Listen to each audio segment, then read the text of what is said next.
예언자 엘리야의 이야기는 아주 흥미진진합니다.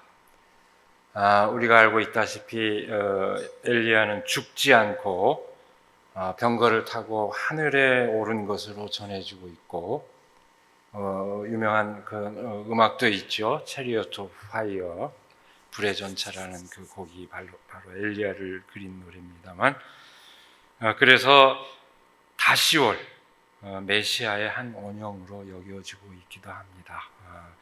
예수님이 제자들한테 사람들이 나를 어떻게 부르느냐 했을 때 그 중에 한 대답이 엘리야라고도 합니다. 이렇게 얘기한 거 기억하시죠? 그렇게 여겨지기도 합니다. 이 열왕기에 기록되어 있는 아주 흥미진진한 그 엘리야의 이야기는 성서가 지향하는 세계, 다시 말해서 하나님을 믿는, 우리가 하나님을 믿는 신앙이 우리 현실 가운데서 어떻게 구현되어야 하는지를 아주 극적으로 보여주고 있습니다. 예언자 엘리야는 북이스라엘이 최고의 번영을 구가하던 시절, 다시 말해서 오므리 왕에서 아합 왕으로 이어지는 이른바 오므리 왕가 시대에 활동했던 예언자입니다. 여러분, 이스라엘이 남북으로 갈려 있고 북이스라엘, 남쪽은 다윗 왕조가 끝까지 지속했지만 북이스라엘은 끊임없이 왕조가 바뀝니다. 왕가가 바뀌는데 오므리 왕가, 시기로 따지면 주전 9세기에 해당합니다. 이 오므리 왕가 시대는 흔히 남유다의 다윗 솔로몬, 통일왕국이죠. 다윗 솔로몬의 그 시대의 영화에 흔히 비견됩니다만, 사실은 오히려 다윗 솔로몬 얘기는 성경 밖에는 얘기가 나오지 않습니다.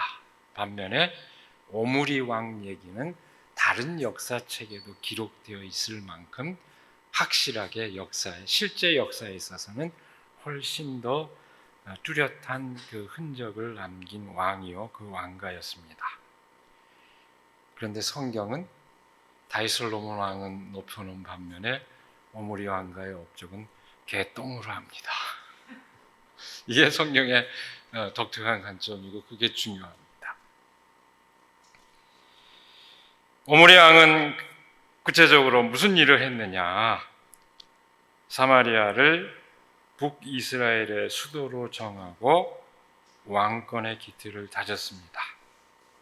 아울러 활발한 대외 정복과 무역을 통해서 아주 강성한 나라로 국력을 신장시켰습니다.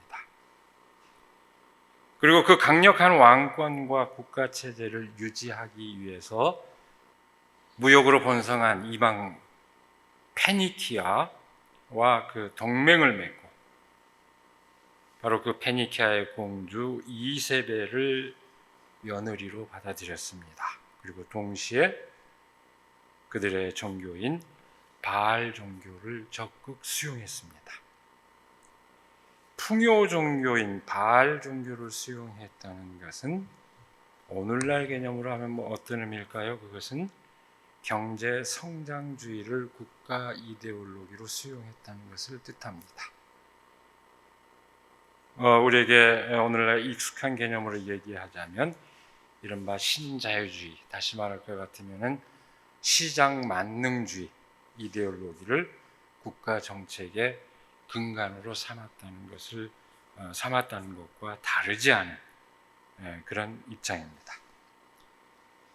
그렇게 바알 종교에 의해서 제가된 강력한 왕권과 국가 체제는 외형적인 성장에도 불구하고 사회적으로 심각한 문제를 안게 되었습니다. 국가나 어떤 사회가 외형적 규모를 지향할 때 필연적으로 나타나는 현상입니다. 사람들 사이에 소외 현상이 두드러졌고 불평등 현상이 심화되었습니다.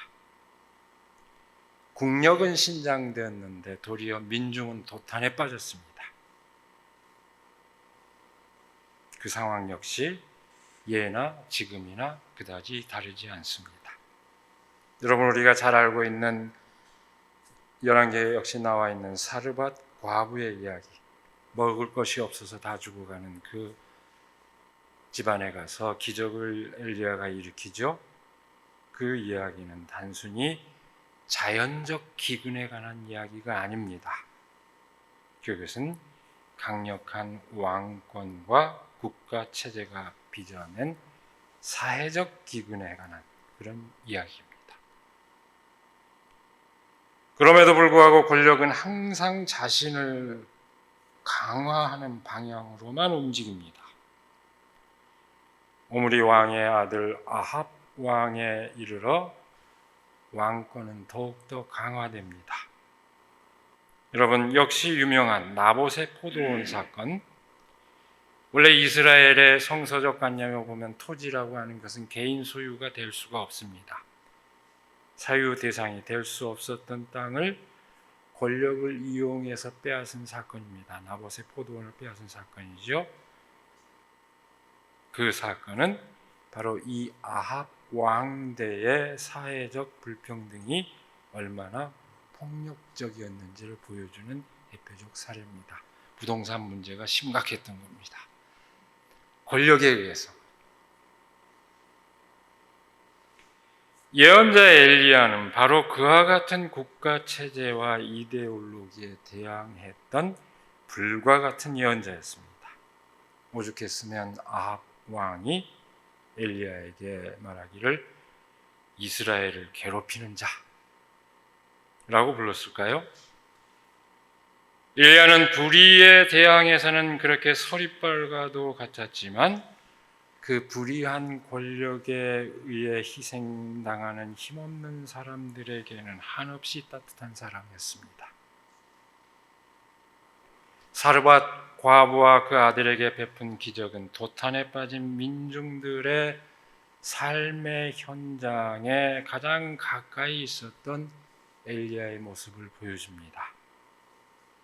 반면에 갈멜산 정상에서 바알과 아세라의 사제 800여 명을 물리친 사건은 불의를 옹호하는 나팔수들에 대한 응징으로 불의를 용납하지 못하는 예언자의 면모를 아주 잘 보여주고 있습니다.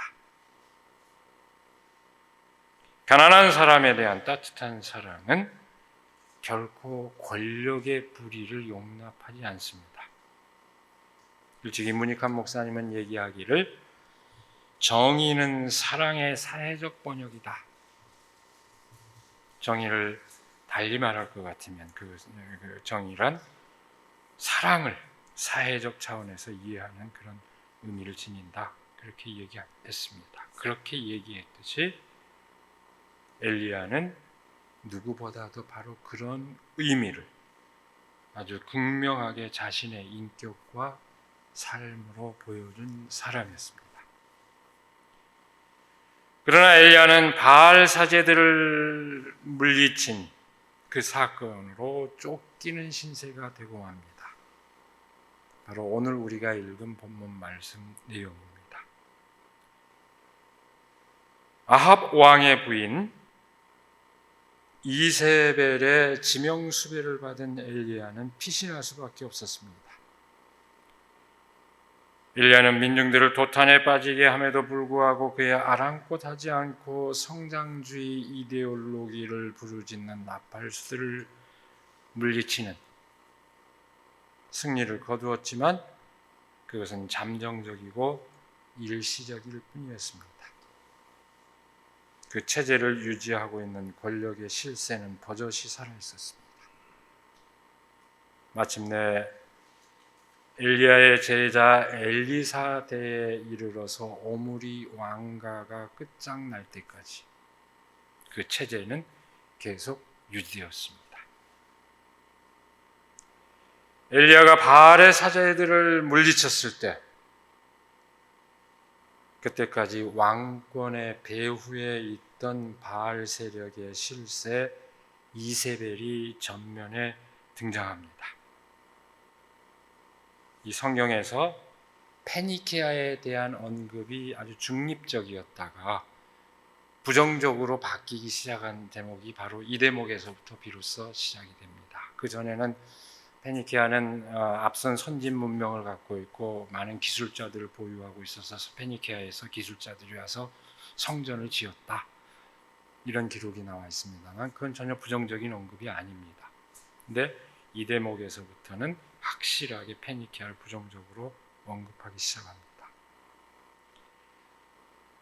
여기서 이세벨의 역할은 제가 다른 상상력을 이렇게 발동하지 않겠습니다. 흔히 생각하기를 일종의 유혹자로서 남자를 조종하는 여자의 역할, 젠더적 소위 편견으로 이세벨을 많이 해석해 왔습니다만 그런 역할이 아닙니다.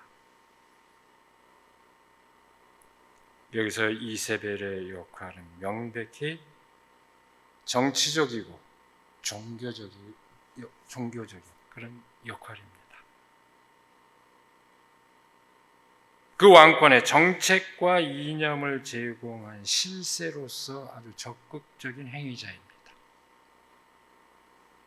그 실세가 적나라하게 자신의 얼굴을 드러내놓고 그 저항 세력을 마주합니다. 우리말 번역본에는 잘 드러나 있지 않습니다만 일부 번역본, 성서 번역본을 볼 것 같으면 72역이나 고전 라틴어 번역본을 볼 것 같으면 그 극적 대결을 이렇게 표현합니다.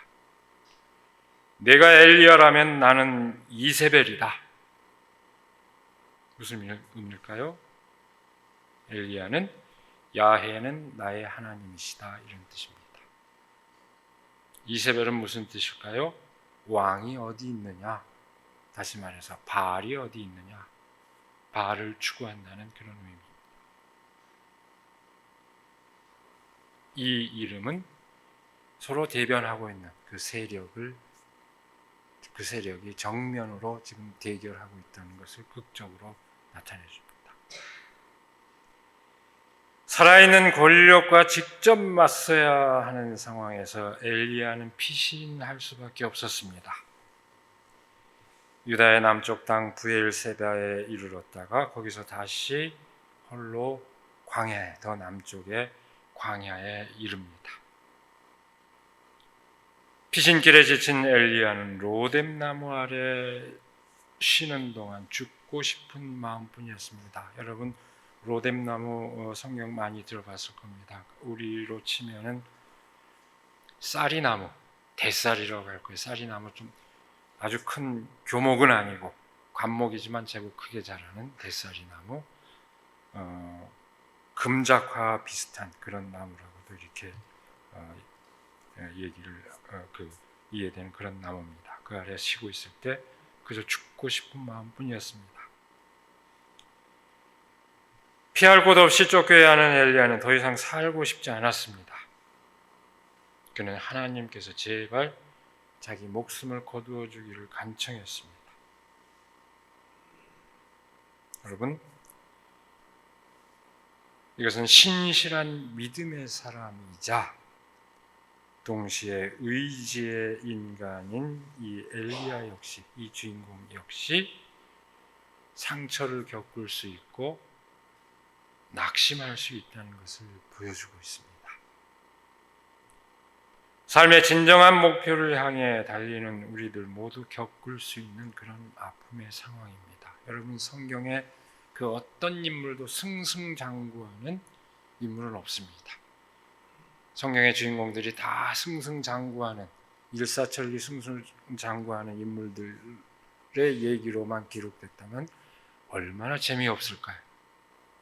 전혀 그렇지 않습니다. 어쨌든 그렇게 좌절감에 빠진 엘리야에게 천사가 나타납니다. 잠든 엘리야를 깨운 천사의 목소리를 듣고 일어나 보니 구운 빵과 물 한 병이 놓여 있었습니다. 구운 빵이라는 것은 지금도 중동 지역 사람들이 먹는 그 빵입니다. 저도 먹어봤는데 굉장히 담백하고 맛있습니다. 납작한 빵입니다. 그걸 먹고 마신 뒤 다시 잠든 엘리야에게 천사가 다시 나타나서 깨우면서 말합니다. 일어나서 먹어라.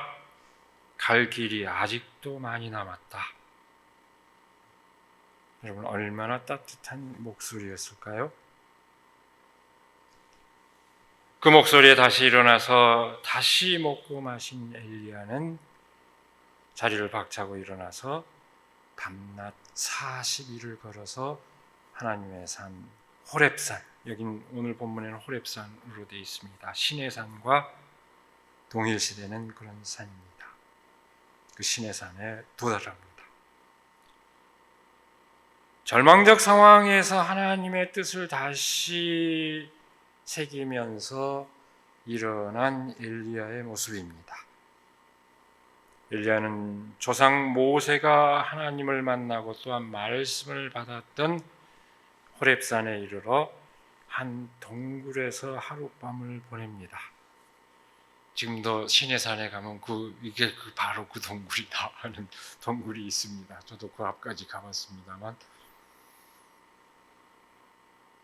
보냅니다.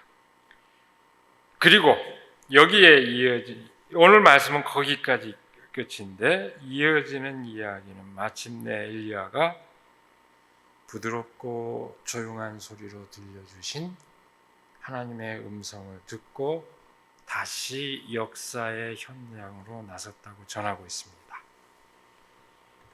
한결같이 극적인데 엘리야의 모든 이야기가 스토리 자체가 다 극적인데 그 이야기 또한 극적입니다. 엘리야야, 너는 여기서 무엇을 하고 있느냐? 이 물음에 깜짝 놀란 엘리야는 마침내 하나님의 음성을 직접 듣습니다. 거센 바람이 불고 지진이 나고 불길이 일어났지만 거기서 하나님이 나타나시는가 보다 했는데 정작 그 현상 가운데서는 보이지 않던 하나님께서 아주 부드럽고 조용한 목소리, 아주 세미한 음성으로 말씀하십니다. 그 원뜻은 조용히 자고 있는 바람의 소리라는 의미입니다. 얼마나 그 세미한 음성 소리일까요? 신경을 곤두세우지 않으면 들리지 않는 그런 소리입니다.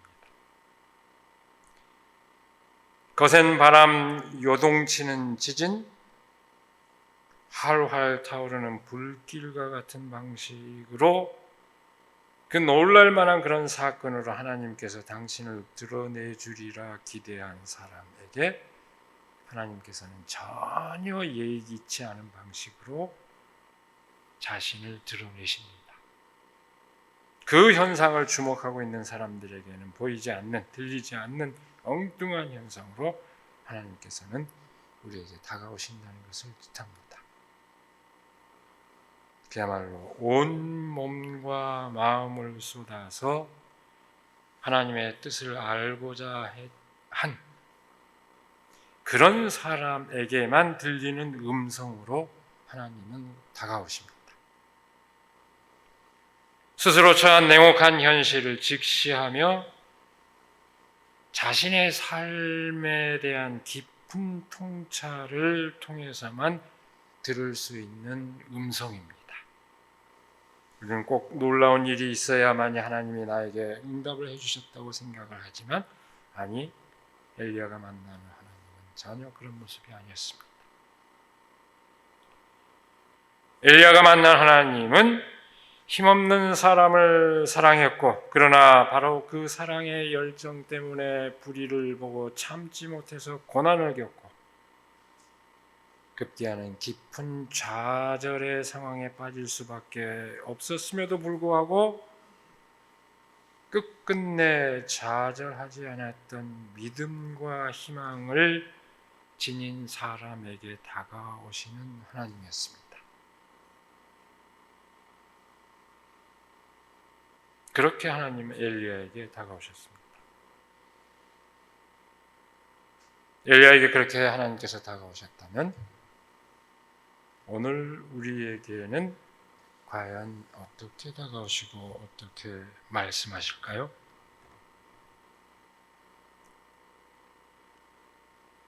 (20대) 대선의 후유증이 심각합니다. 어느 한편의 상황을 두고만 하는 얘기가 아닙니다. 사실상 투표자 총합으로만 보더라도 더 높은 비율을 차지하고도 패배를 안게 된 진영에게만 해당되는 이야기가 아닙니다. 어느 편을 찍었든 모두에게 해당되는 이야기입니다.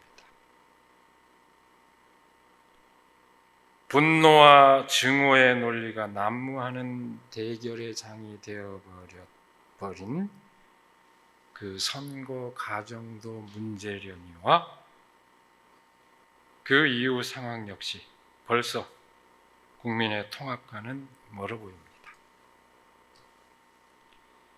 기득권 세력에 의한 정치 구도가 변화되지 않는 한 되풀이될 수밖에 없는 현상입니다.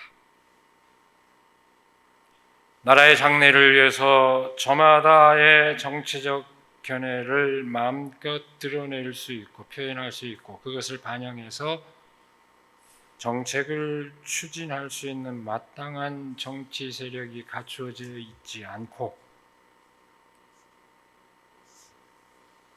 그런 조건에서 인위적으로 진영 대결을 할 수밖에 없도록 짜여진 정치 구도가 문제입니다. 집권 세력과 국민 모두 실패할 수밖에 없는 그런 정치 구도 속에서 우리는 살고 있습니다.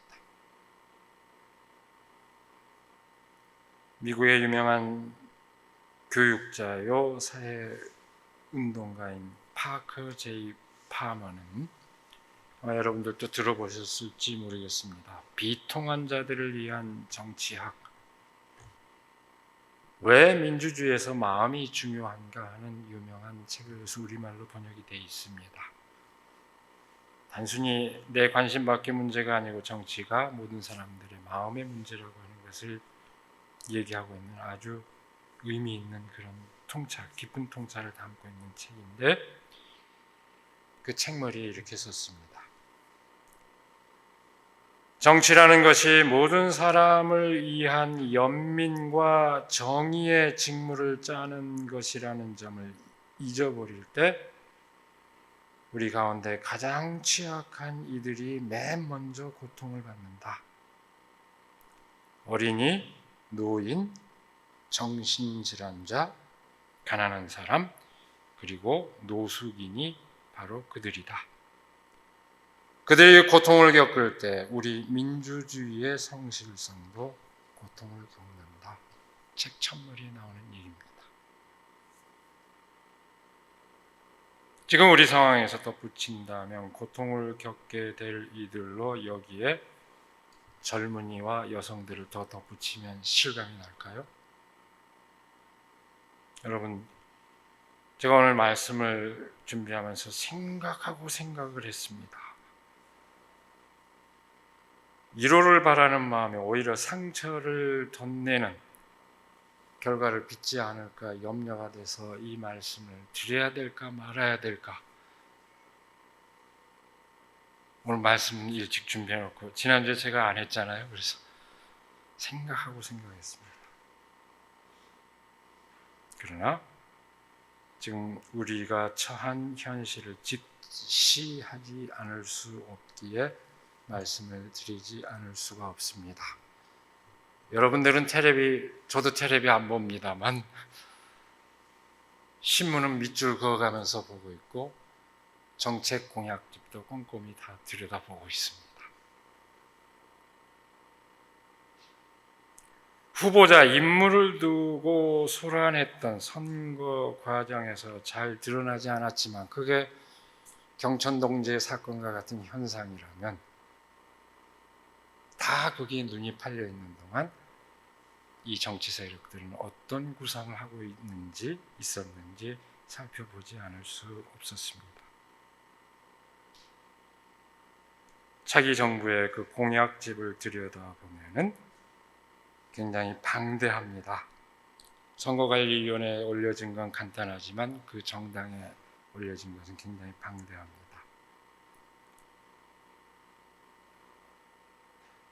그 공약을 들여다보면 사회적 취약계층의 어려움이 가중되겠구나 하는 것을 금방 알 수 있습니다. 만일 이게 조정이 되지 않는다면 우리 사회는 좀 더 힘들어지겠구나 하는 걸 금방 알 수 있습니다. 시장 우위의 친기업 반노동 정책, 예를 들까요?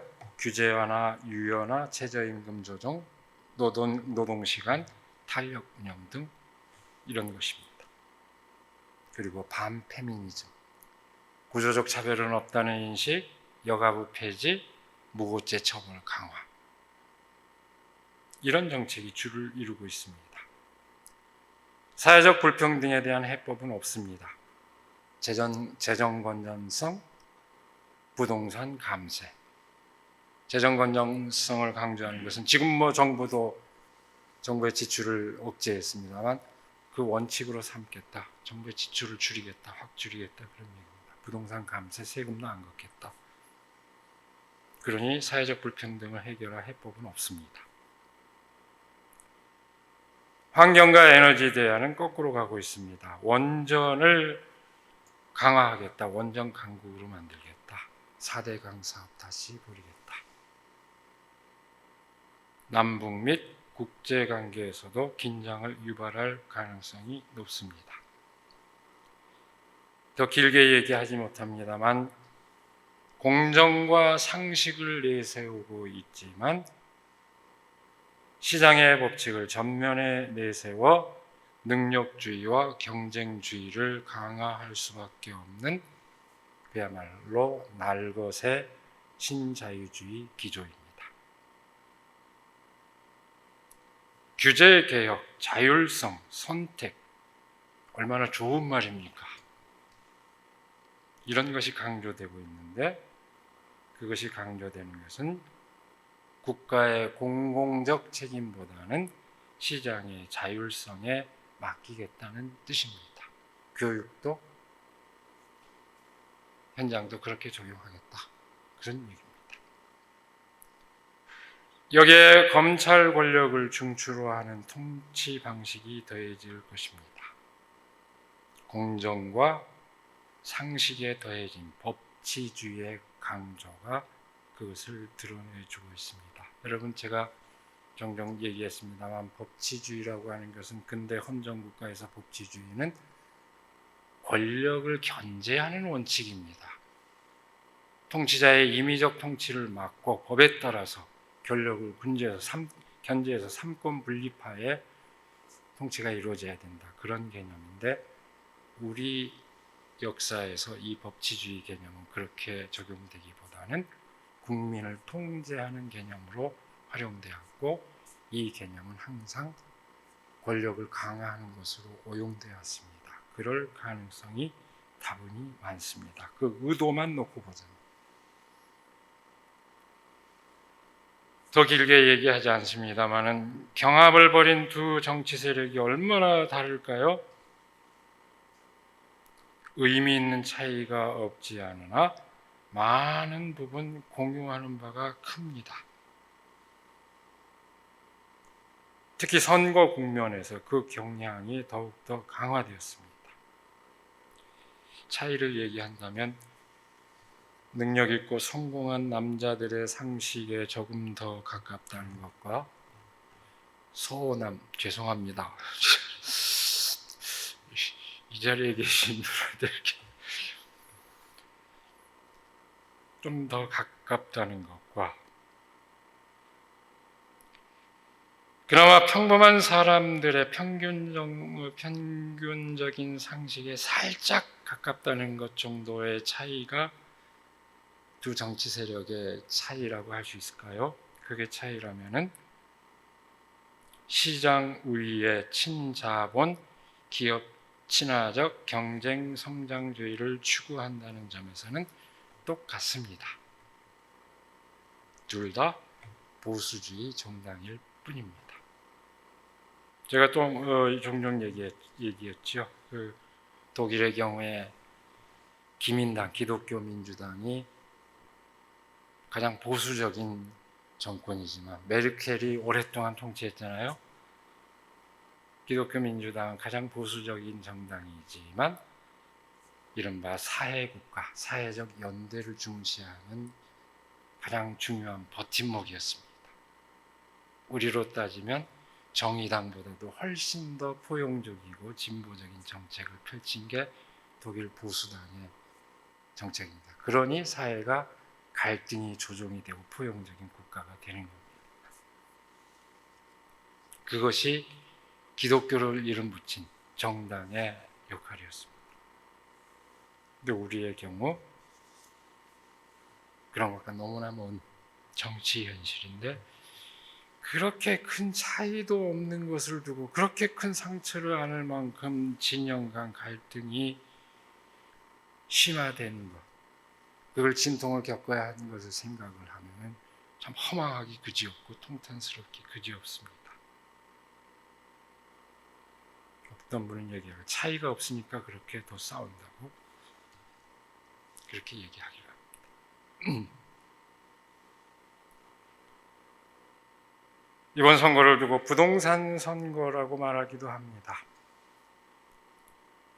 부동산 투기를 막겠다는 정책이 부동산 가격을 올리는 효과로 기결되어서 부동산을 소유한 사람도 부동산을 소유하지 못한 사람도 모두 다 둘 다 반감을 샀습니다. 근데 좀 기묘한 점이 있습니다. 단기적으로 볼 것 같으면 소유하지 못한 사람의 불만은 이해할 만한데 부동산 가격으로 부동산 그 억제 정책으로 가격이 상승했다면 소유한 사람은 박수를 쳐야 될 일 아닐까요? 고맙다고 해야 되지 않을까요? 이걸 한마디로 얘기하면 부동산 가격 상승으로 10억을 벌었어도 100만 원 종부세는 못 내겠다 하는데 그 비밀이 있습니다. 세금은 못 내겠다. 여러분, 우리가 지금 교회 부지 개발한다고 하는데 그 부지 개발의 실체가 뭡니까? 다 세금입니다.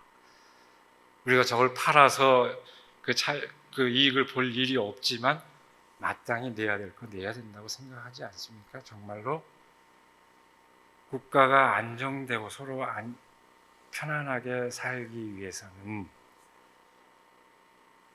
세금을 내는 걸 당연하게 생각해야 되고 그걸 받아들인 국가는 공공정책을 확실하게 효과적인 정책을 펴는 게 마땅합니다. 한마디로 얘기하면 시민적 책임과 국가의 공공적 책임이 결합될 때 그 사회가 불평등이 완화되고 포용적이고 평화로운 국가가 됩니다. 우리 사회는 그 믿음이 없다는 게 문제입니다. 어쨌든 그 점을 생각을 하면은 정치 세력만을 탓할 수도 없습니다. 보다 정의롭고 안전한 사회를 만들겠다는 사회 전체의 어떤 공통된 의지가 결여되어 있는 한 정치 세력은 국민들의 그 욕망에 편승해서 끝끝내 국민들을 이용하며 농락할 것입니다. 계속 그렇게 우롱할 것입니다. 그야말로 정치를 끊임없이 거대한 도박판으로 삼을 것입니다. 우리 사회의 구성원 모두가 안전하고 평화롭게 살려면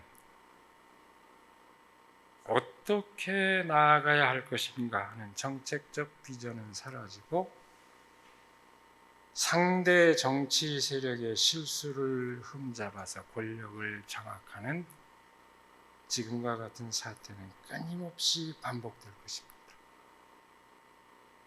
여러분, 우리 한국 사회는 불평등과 갈등이 세계 최고 수준이라는 걸 잘 알고 있습니다. 세계에서 조사하는 여러 객관적 지표들이 다 그걸 얘기하고 있습니다.